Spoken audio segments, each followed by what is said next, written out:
there, folks. Welcome back to another episode of Semi-Pro Talks by Semi-Pro Magazine. Bash. James Hamilton to my left, Zach Wright, man on the decks. Ones and twos. Looking very serious, Brewer. How are we, boys? How are we? I'm in a great mood today. Great mood. Good, James. Why are you in a great mood? I just feel like, Semi-Pro is massive, We're just doing so well. The team is really close. Got a lot of great content going out. Follow us on our socials. You know where to go. Twitter, Instagram, TikTok. We're on there. Yeah, how are we, boys? Are we well? Good. Absolutely buzzing to see your face, mate. You're looking... You don't look Not so much you, but the other two. You're looking miserable, bro. Mate, everyone always says this. This is just my face. Anyway, onto the first section. Got me about the hat. Last one of the series. Take a number, Been a everyone. pleasure. No, this is Zach, by the way. You might not have heard him speak, but he's actually on the podcast. So yeah, we got 3 up, 3 down is our topic of the day.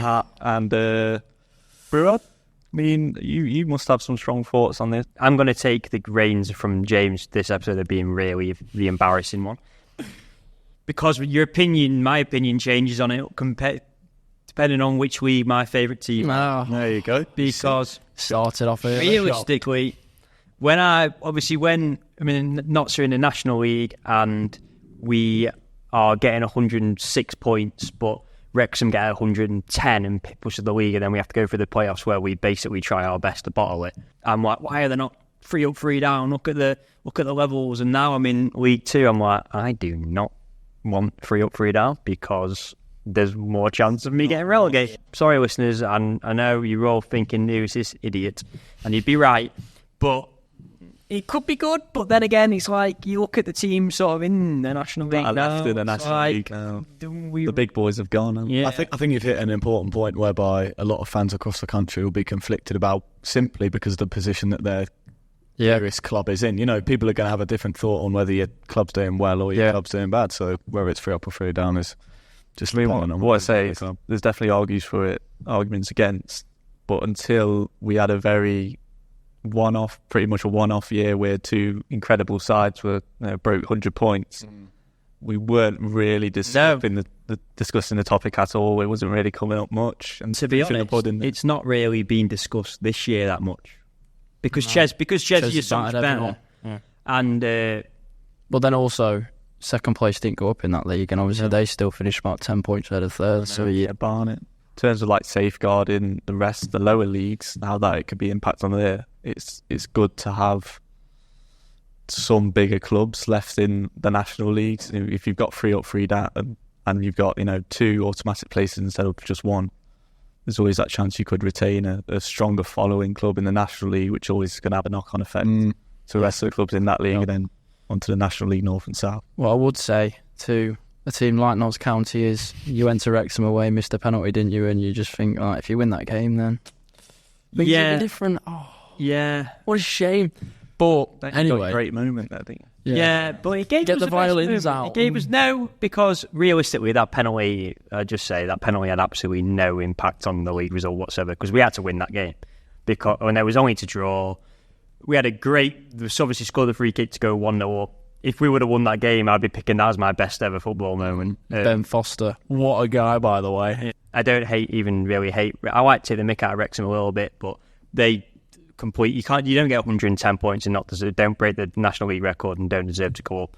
So, and like I said, that penalty doesn't have any impact on whether we won the league or not because we had to win that game. And then Kedwin Scott, who missed the penalty, was the one that scored us the penalty to get us back into League 2. So it all turned out all right in the end. Can I flip the coin? If it was we were in a position where it was 3 up, 3 down, would we be having the conversation about how that isn't a good system to have? I think so. Just because in our website we've got stories on reallocations anyway, and you look at teams moving into divisions from the Ishran and South up to the North and stuff like that, and it just sometimes it doesn't work for teams. There's only a certain amount of money there is in non-league and paying every single week and sometimes even 3 times a week to get up north. Spot on. All 3 days in a week is just too much, especially when these people have jobs as well. I mean, I spoke to a Kettering Town fan who treks from Sheffield back home and then down to, because Kettering Town are in the Southern League Premier, she treks to Kettering and then travels even further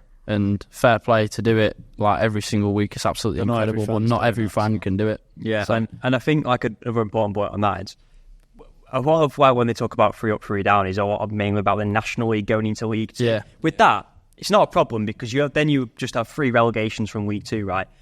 If you're going to do 3 up, 3 down from National League North and National League South, let's just remember at the minute it's only 2 up, 2 down from each division. That means there's 4 relegation places in National League anyway. You can't have 6 relegation places in there. It's impossible. Come on. So it's like, and then you've got the point of like, if you're doing 3 up, 3 down in National League Premier, then why is there not 3 up, 3 down in National League North and South? Here's what I would say. The only issue a little bit is that, you know why when teams get relegated from League 2, like they are so bad. Like you have to be so bad to get relegated from League 2. And then that means that like when we've seen it with Scunny and Oldham to a lesser extent, obviously like Scunny were awful in League 2 and then they ended up getting relegated again. Like I said, I do agree with everyone, like we said, about 3 up, 3 down, but it does impact the spectacle a little bit with the teams coming down from League 2 because they really are bad. Top end of the National League probably can mix it with most. The bottom of the League 2. Well, we've seen this year with Wrexham going, and I know they spent money, and I know we like to joke about Notts and that, but they finished like 13th or whatever. It's really not that bad coming. They should have been up there as well. Yeah, it should, and let's just be honest, Notts were terrible this year. Probably actually worse than they were in the National League, but they still finished 13th. So it is interesting to have that conversation with that. But then again, when we talk about the practicality of when you have 6 relegation spots in National League Premier, we can't be having that, in my opinion. Let us know what you think about 3 up, 3 down, whether it should be implemented or not. Bit of a consensus around the table. So we have today a really good old friend of mine, Nathan Woodthorpe, plays for Chester in the National League North. He's had a very interesting, he's still sort of 22 years old, really interesting career so far. We're getting him on for an interview and let's see what sort of stories that he has, because I'm sure he's got quite a lot of stories. Looking forward. Still young. Ooh. He's got a live guest. I know. Let's go. All right, mate. All right, Paul. How far is it to get to Chester then for you on a... 35 minutes, 40 minutes maybe. Oh, that's not too bad. How often do you train each week? So if we have a Tuesday game, we train Monday morning, play Tuesday, train Thursday, train Friday, and then without a Tuesday game, Tuesday training, Thursday training, Friday training. It's basically full time, but they class it as hybrid. Is Chester a full-time club or? No, it's classed as hybrid. Josh told me earlier that you had a big problem with injuries, like over your career so far. So I just wanted to ask about like how much mental strength do you think you as a footballer have to get through that? Like, did you ever think that maybe the injuries are mounting up to the point where you might not even be able to play, or when you got back from injury, were you ever scared that they were going to stop you in the future? By the way, I love Crew. Everything about it was brilliant, but I had a little falling out because they basically offered me and said, look, we can't guarantee that you'll play in the first team next year because you've been out for so long, but we can give you a contract for the year and you can play 23s, get yourself back to fitness, and then we'll see where you end up. And I'd then gone down to see the specialist again, a fresh scan, see where I was at, and the retain list come out, and I hadn't finished my conversation with her, and I found out that I was released when I was seeing a specialist. And funnily enough, even better to add to it, the specialist then said that I might need another operation, and if I do have this operation, I potentially won't play football again.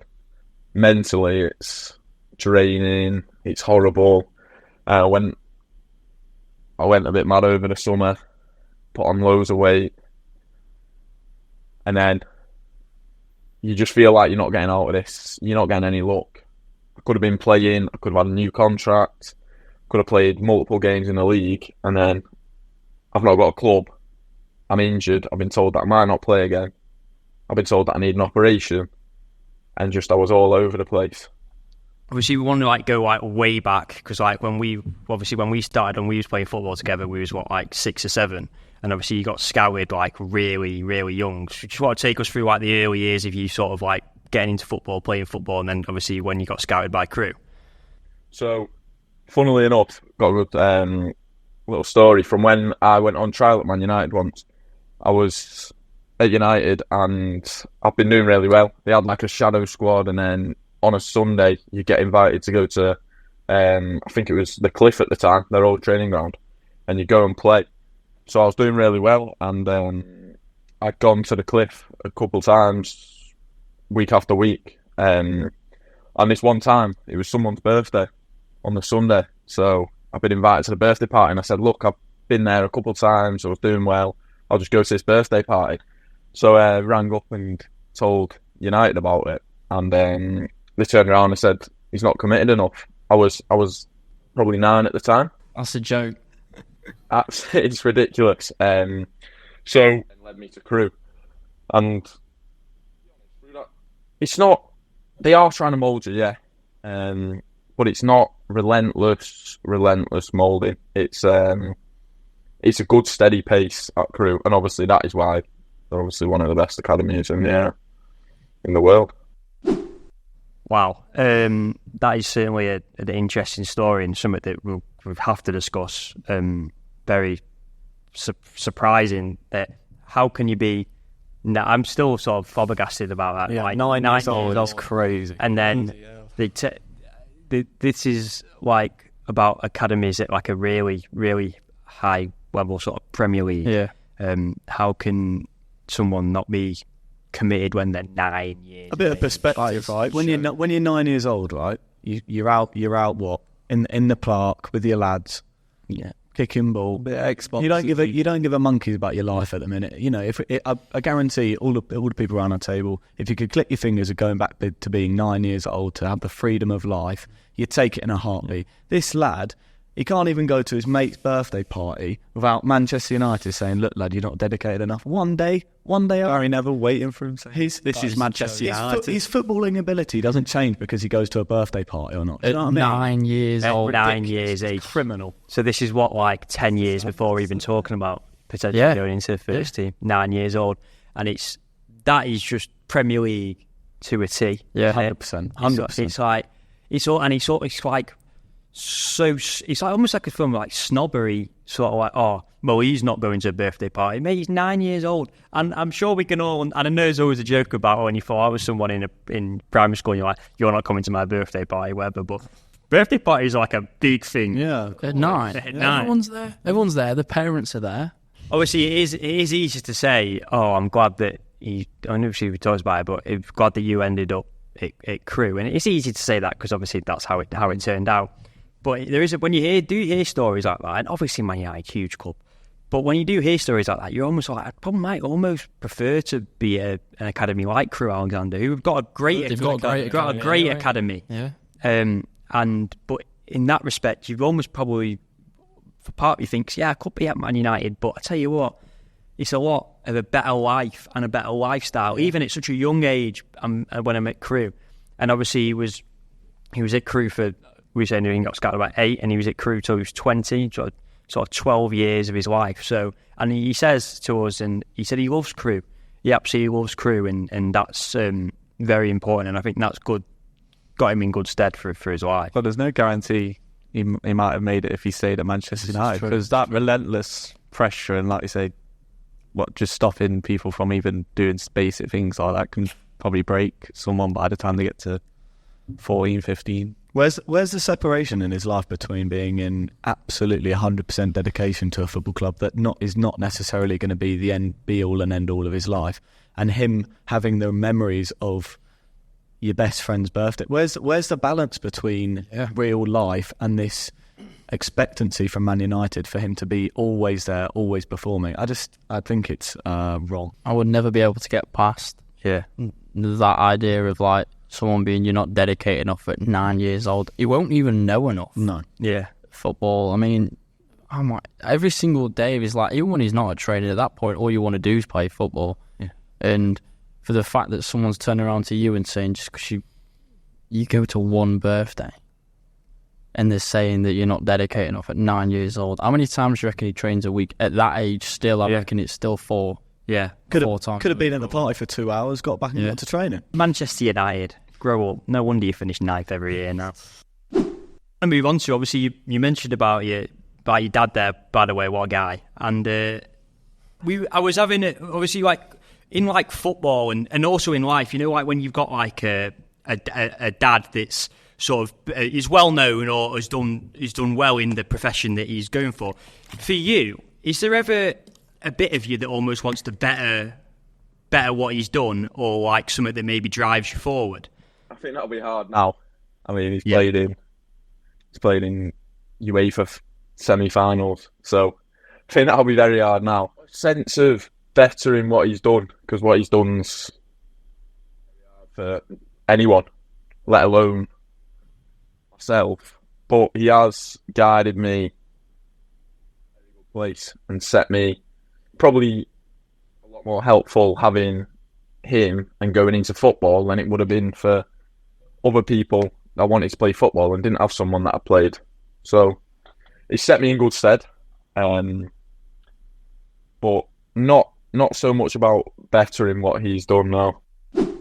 Shout out to Colin Woodthorpe, by the way, was really obviously known for by as long as I've known Nathan, and really great guy, really insightful, and always has time for everyone. But we was obviously talking about that when you have obviously his dad played at a really high level and had a really well established career, and we were talking about how important it is, and you have to have important people in your life, obviously in any life, but in football it's almost like he talks about there, like his dad played, so he had a great understanding of the game.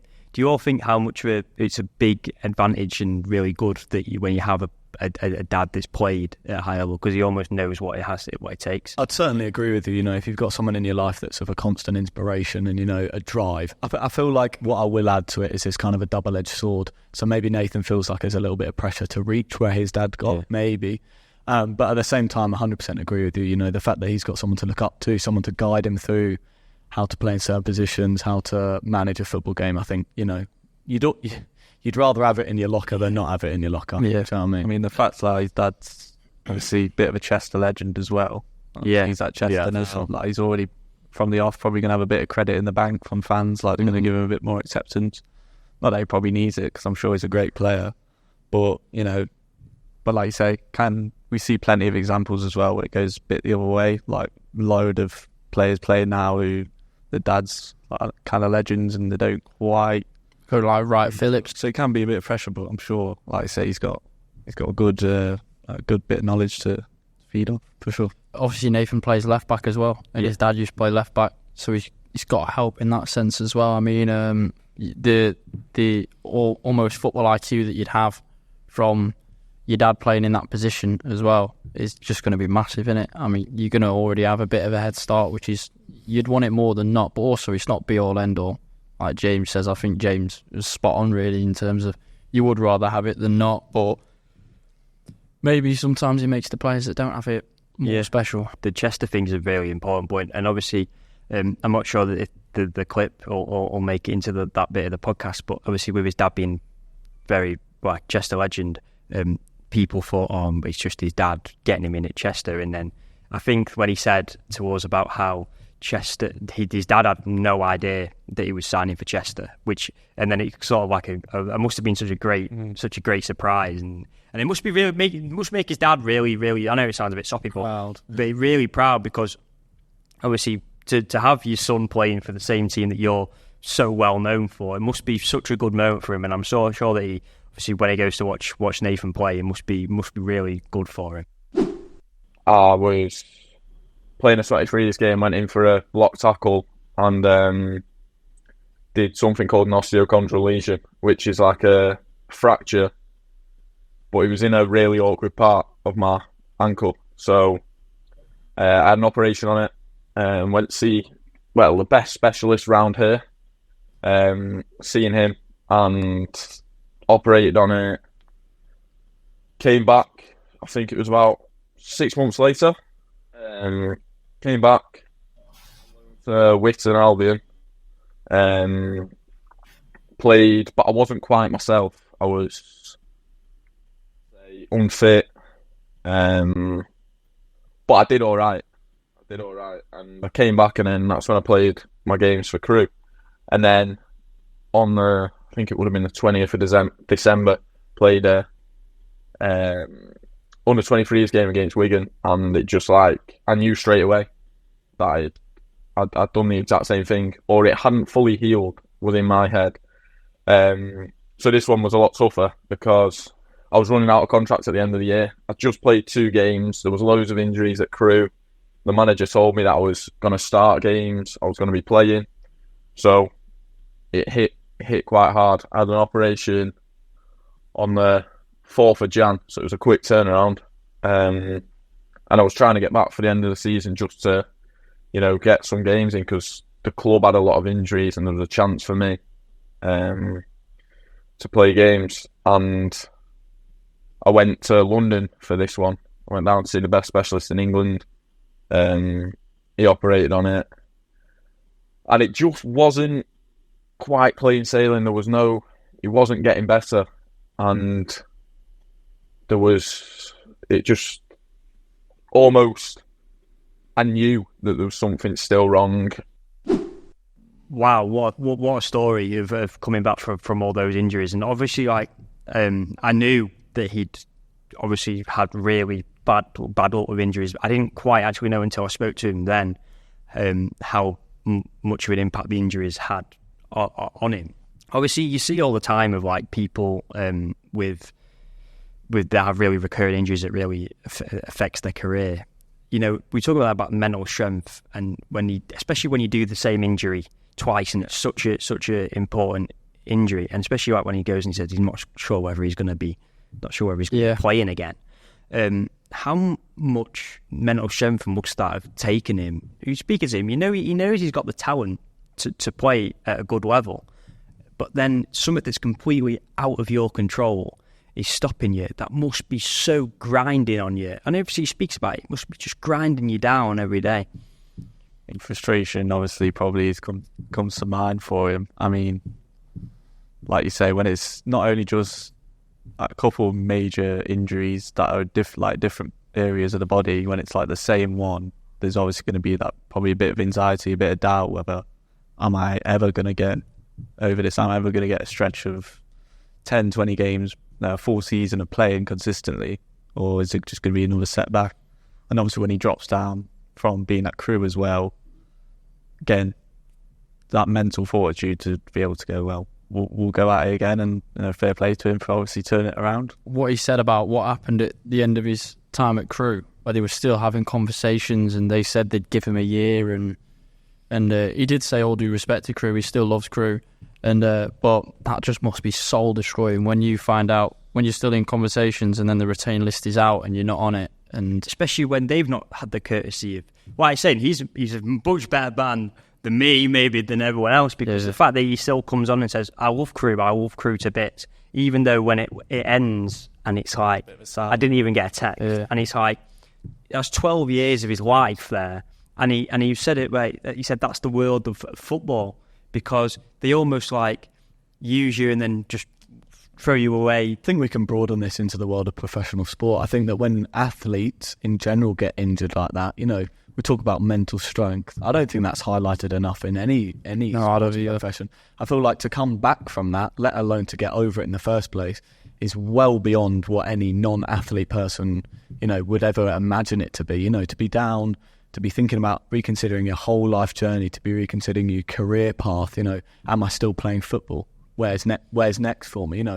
And he says there, the moments in football, the dates are just like, it's all about timing. He says it's all about timing, and that's perfect. He said when he was on the way out back from London and he's injured and he sees his team losing, you just think, could he have done anything and stuff like that, and then he can't play. You never know what happens. And I have a mate who making Premier League appearances, and at the beginning of this season we wouldn't have thought that he would have been making Premier League appearances, goes on loan, gets in the team, absolutely smashes it. Go back to that United, what we talked about before as well. Imagine if he dedicates his whole life, never goes to any of these sort of special events, growing up, never really has a full childhood, and then he gets to 19 anyway, and like breaks his whatever, like carries on with those careers, and he doesn't have a career anyway.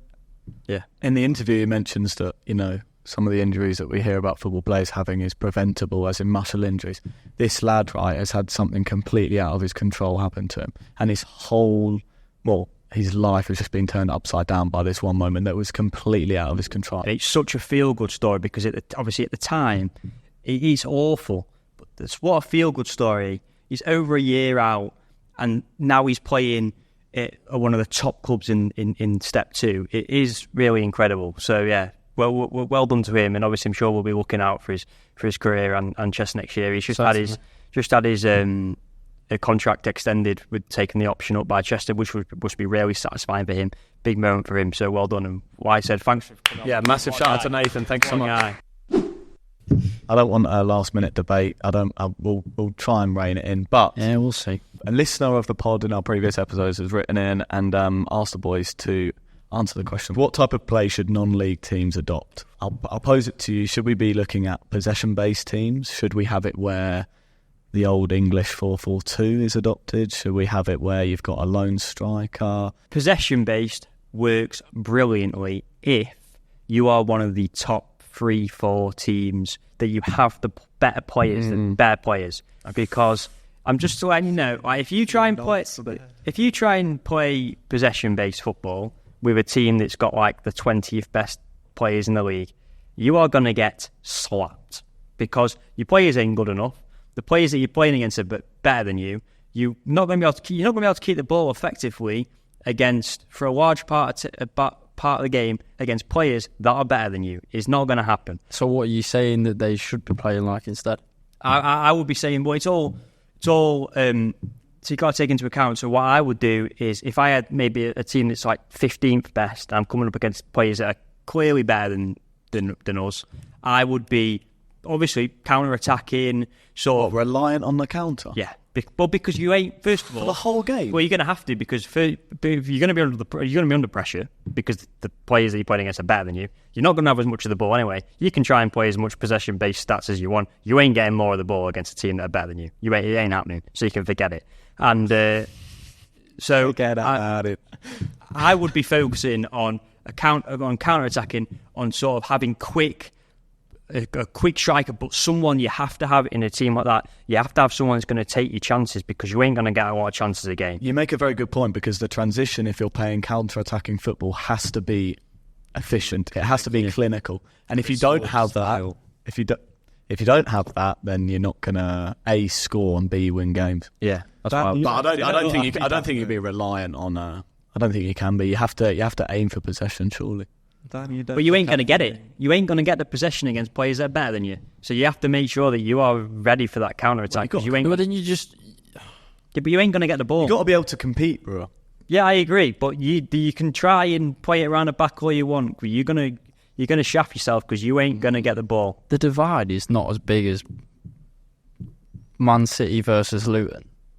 It's not the same. It is if you're Maidenhead going up against Wrexham, or Stockport, or Notts County. I'm telling you, part-time team against a team that are paying basically League One wages, the divide's massive. But try and build something and try and be the best of the rest. I think you have to have a balance in terms of, if you're playing against teams that are around your level in terms of near the bottom of the league or whatever in terms of talent, then definitely, like I say, if you have better players and or players on the same level, possession, obviously, if you want the ball, you're going to do more with it. So by all means, but if you're playing against one of the top teams, you can try, by all means, try if you want to get possession.